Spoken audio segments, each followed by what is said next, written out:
You don't want He has to give you. You want Him. It's not a matter of you trying to get something out of from God. Amen? Sometimes when we go on fast, we try to get the things out of God. Praise God. We go straight on the purpose of our fast. My fast today is for my business. You focus on your business rather than focus on God. Hallelujah. God already knows what you fast for. But God wants you to focus on Him. That's why you have to put God first when you go on fast. The Bible says, seek ye first what? The kingdom of God. Who is the king? God. He got the down, kingdom. So you seek the king, and everything in the down given to you. Hallelujah. Don't worry what's in the dome, what you desire. Worry about the king. Hallelujah.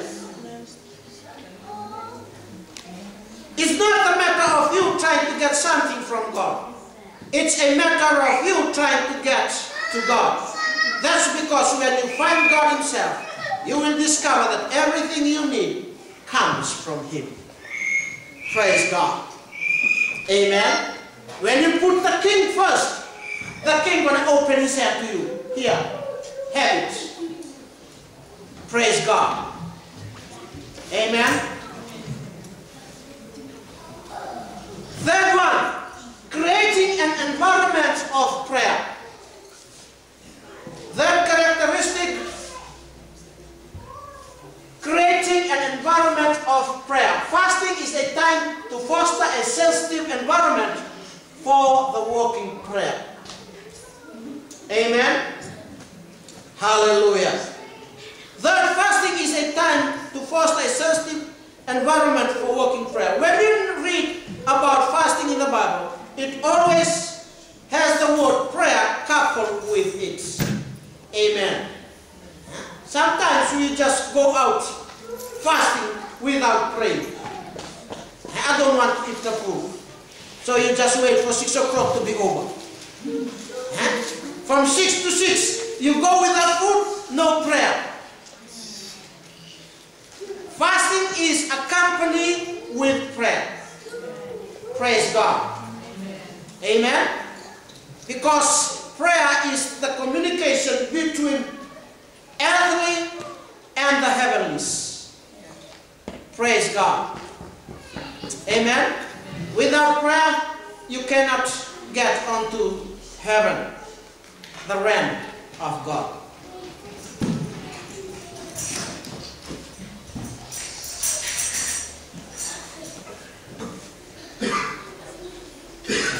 In the Old Testament, people fast in conjunction with wholehearted prayer in times of mourning and repentance. It was also used as the point of deliverance from various situations. Often when an enemy was challenging the people of God, the Israelites would commit themselves to several days of fasting. Amen. They would say in effect, we will fast until the Lord tells us what to do. Praise God. In the case of Esther, what happened? He asked all the Israelites to go for fast. And things happening. Praise God. The king grant favor. Amen.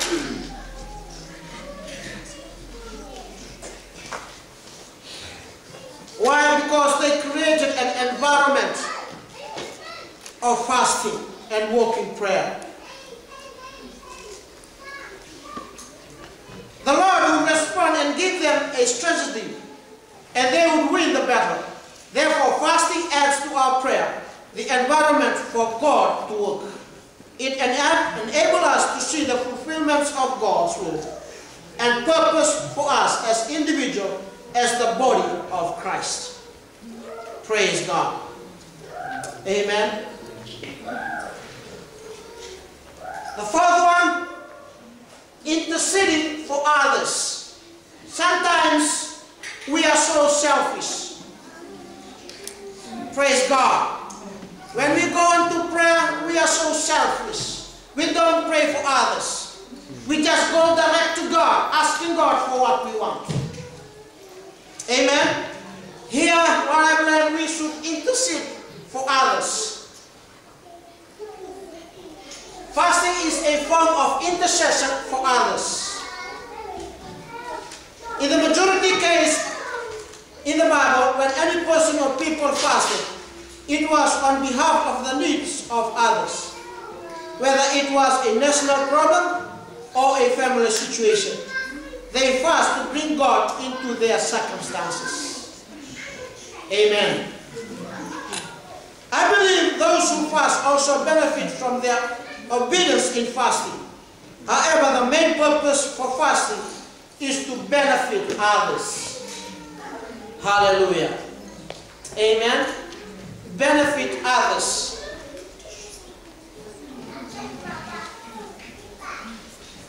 Fasting goes beyond just praying, because sometimes our prayers can be very selfish.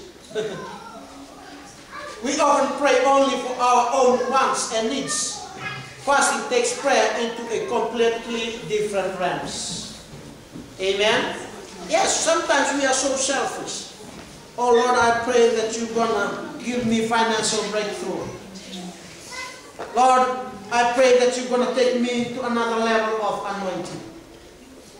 Amen? But God says, shut up, you are so selfish. What about others? Amen? If we intercede for others, God will grant to you the things you want. For what? For what reason? To help others. For others to come to the kingdom. Amen?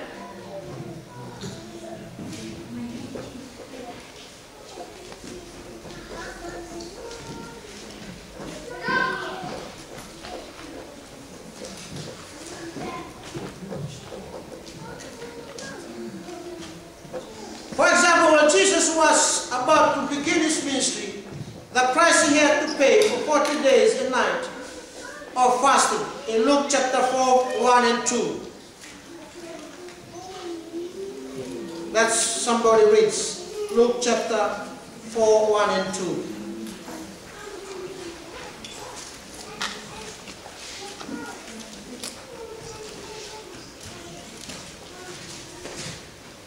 Luke chapter 4, verse 1 and 2. Then Jesus, full of the Holy Spirit, returned from the Jordan River. He was led by the Spirit in the wilderness, where he was tempted by the devil for 40 days. Jesus ate nothing all the time and became very hungry. Amen. Amen. Praise God. Jesus was very hungry. Amen. Hallelujah. Because he knows